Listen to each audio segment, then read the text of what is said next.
ফাইদা কুদিয়াতিস সালাতু ফান্তাশিরু ফিল আরদ, যখন সালাতের দিকে এই জুমার দিনে তোমাদেরকে আহ্বান জানানো হয়, ফাইদা কুদিয়াতিস সালাতু, তোমরা সালাত আদায় করে আর বেশিক্ষণ অপেক্ষা করো না, মসজিদে বসে থেকো না। সালাত সম্পন্ন হয়েছে, ফান্তাশিরু ফিল আরদ, এবার জমিনে ছড়িয়ে পড়ো, আল্লাহর অনুগ্রহ তালাশ করো, জন দাও, কাজ করো, ড্রাগন বাগান করো, যেটাই তুমি করতে চাও, যেটাই তুমি যোগ্য সেটাই তুমি কাজ করো, আল্লাহর অনুগ্রহ তালাশ করো। পৃথিবীতে এমন কেউ নাই যে আল্লাহর অনুগ্রহের বাইরে আছে। যত বড় ধনী হোক আর যত বড় প্রভাবশালী হোক না কেন, আল্লাহর অনুগ্রহের বাইরে কোনো মানুষ বাঁচতে পারে না, আল্লাহর দয়ার বাইরে কোনো মানুষ সামনে অগ্রসর হতে পারে না।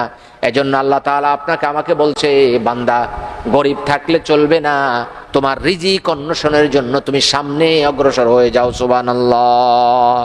অনেকে আছে হাত পা গুটিয়ে বসে থাকে, একটু বয়স হলেও হাত পা গুটায়, আবার অনেকে আছে অল্প বয়সও হাত পা গুটিয়ে বসে থাকে। অনেকে বলে যে আজকে আমার মোটামুটি 200 টাকা ইনকাম হয়ে গিয়েছে, আর আমার দরকার নেই। আর দরকার নেই এই কথা বলবেন না কখনো। আপনি শুধু ফান্তাশিরু ফিল আরদ, আল্লাহ বলছেন জমিনে ছড়িয়ে পড়ো, আল্লাহর অনুগ্রহ তালাশ করো।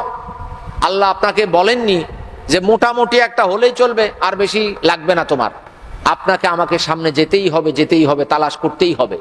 দারিদ্রতার ভিতরে মানুষ থাকলে মানুষ অনেক সময় আল্লাহর উপর তহমত দেয়, আল্লাহর উপর মানুষ অপবাদ দিতে থাকে যে আমি এত সালাত আদায় করি, আমি এত রোজা রাখি, আমি হক হালালি খাই, আমি মা বাবার সেবা করি, আমি মানুষের সেবা করি। আল্লাহ বারবার আমার উপরেই খালি দারিদ্রতা চাপিয়ে দিচ্ছে।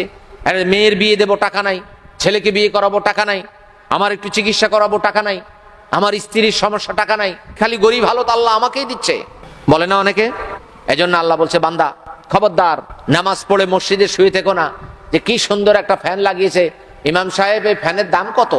2.5 থেকে 3 লাখ টাকা হবে, আর একটু বাড়ান তো দেখি কেমন লাগে। এবার উনি এখানে নাক ডেকে ঘুম যাচ্ছে, মুয়াজ্জিন আজান দিয়েছেন, হুজুর এখন কয়টা বাজে?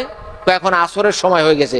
উনি এবার আসরের সময় আসরের নামাজ পড়ে আস্তে করে গিয়ে একটু চাট খেয়ে বাড়িতে গিয়ে আবার ঘুমিয়ে পড়েছে। আল্লাহ বলছেন ফান্তাশিরু ফিল আরদ, জমিনে ছড়িয়ে পড়ো।